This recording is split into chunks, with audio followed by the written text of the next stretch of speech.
lots of different ways to make a sound.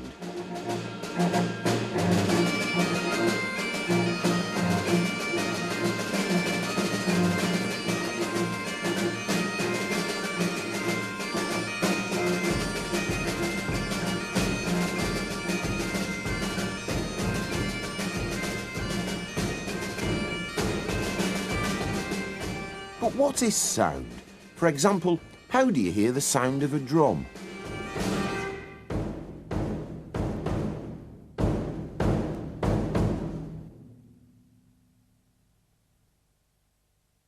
A sound wave is like the wave you can make on a slinky spring. You put energy into it by pushing one end. This compresses the spring. The compression travels along, carrying the energy with it. Each coil is pushed forward and then springs back to its starting point.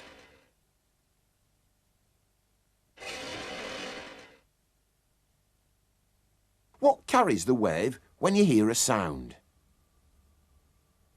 The air in the room is made up of tiny particles, although in real life they're far too small to see.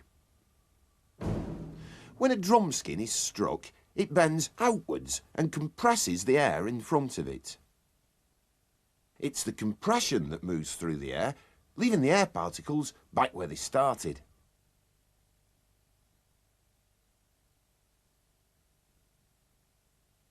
In real life, the drum vibrates dozens of times every second, so a sound wave is made up of lots of compressions. But how do you hear them? You might think ears are just the fleshy things on the side of your head, but there's more to them than that. The fleshy part is called the pinna. Its job is to funnel the sound waves into the ear. The next thing the sound waves hit is the ear drum, which vibrates just like an ordinary drum. Then the vibration continues through three tiny bones called the ossicles. The cochlea is in the inner ear. It's coiled up like a snail shell. The ossicles pass on the wave to a liquid inside the cochlea. The movement of the liquid is picked up by cells shaped like tiny hairs. They send a signal to the brain along a nerve.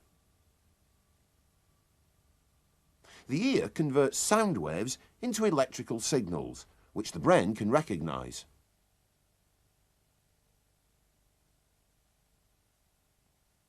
If you don't believe that air vibrates, take a look at this.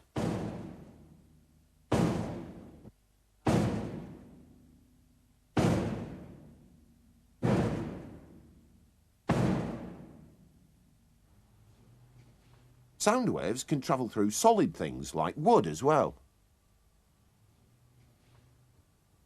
The particles in a solid are packed together far more tightly than air particles. What difference do you think this makes to the sounds you hear?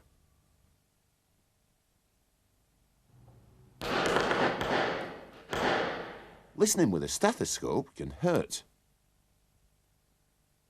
Does sound